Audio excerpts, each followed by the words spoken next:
What's happening, financial coaches? It's Pete here. I want to talk to you today about people with job or employment problems.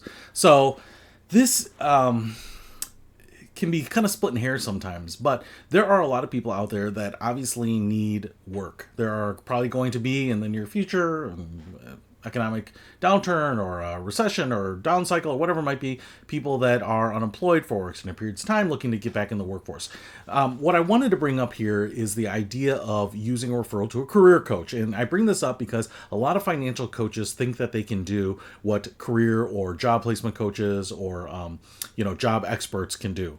And the issue with this is that in some ways a financial coach can do this. And in many ways I have immersed myself in kind of the career and job branding aspect of coaching more than most average coaches. I think, and what I have seen is a lot of financial coaches that when they are asked about, getting exposure to job, negotiating for a higher salary, thinking about moving, there are all sorts of specific questions. And most financial coaches think about like, you need to make yourself indispensable. You need to dress for success. You need to ask for strategic projects. You need to, perform and act like you are in the position that you want. All these things that are kind of just like contrived a little bit and are so commonly known that, even when you say them, people just kind of nod yes because, yes, they've heard all that stuff before. And unfortunately, a lot of financial coaches think that is a differentiator. It's specific enough, it's actionable enough,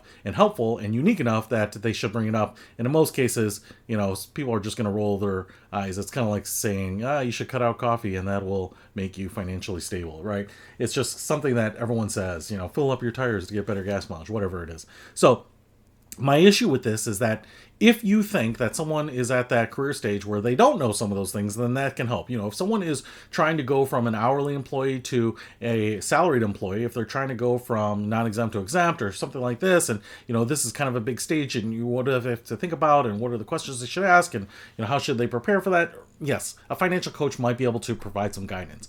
But I think for the most part, the people who are paying for financial coaching, the people who are paying, the $100, $150, $200 an hour, the full boat for financial coaches that need that kind of help are people who are maybe a little bit more senior in their career, maybe more mid-level, maybe managers, maybe executives. In fact, when I moved jobs, I actually hired a guy I knew, a guy I grew up with. He runs his own career consulting company, and I hired him, at cost of a few $1,000 to spend some time with me and kind of talk through what the current job market was like, and having people, manager level people move to another company. That's what I was thinking about.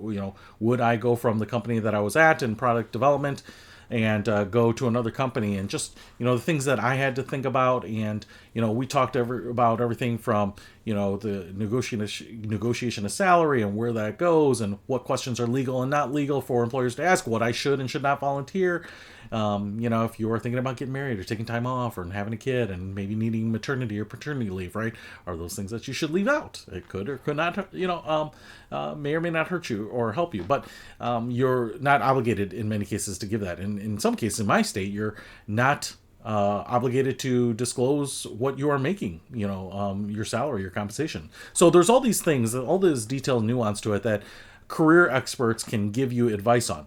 In fact, they can give you some detail backed up with data and experience on very specific things, like a situation where a client of mine was thinking about leaving. They had an offer to go to another company, and then their current employer countered with what looked like a very attractive offer. In that case, what do you do? Well, the career coach had some very specific thoughts, because he knew not only the company, the players involved here, but also the tendencies of companies once they do things like that. So was able to share some insights, and give a recommendation that I wouldn't have felt comfortable giving, because I just don't have the experience, but gave the right recommendation to the person on what they should do. They followed it.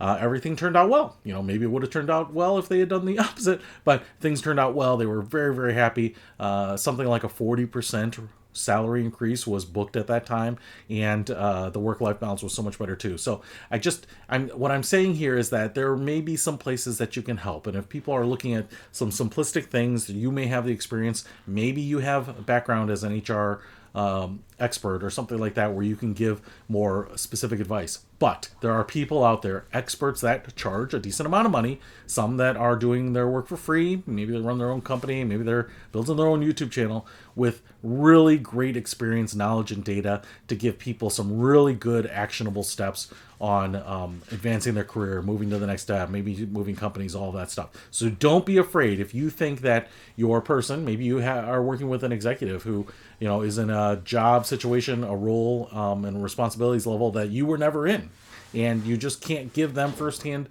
suggestions. Please feel free to make sure that you have a referral partner on that, and to be the referrer on that one that is going to benefit the client. In fact, in my case, I didn't just hand them off and say, hey, I've got someone coming. I said, hey, do you want me to loop in this person? There's going to be a charge, and this is what his fee is or whatever. We're going to get an hour of his time. I'd be happy to set up a conference call, bring him in, introduce him to you, kind of set the stage of what's going on, kind of give him some background on what you've got going on so he doesn't come into the call cold, so that we can make the most of our time. And most people do that. And generally, I try to be a part of calls that I am worried that, that my client might not be asking the right questions, or be ill-equipped, or maybe just reluctant to get on the call. I've been on calls with attorneys and estate planners and accountants and whomever, so that I could be sure that they were getting the service that they needed, getting the answers that they needed. And sometimes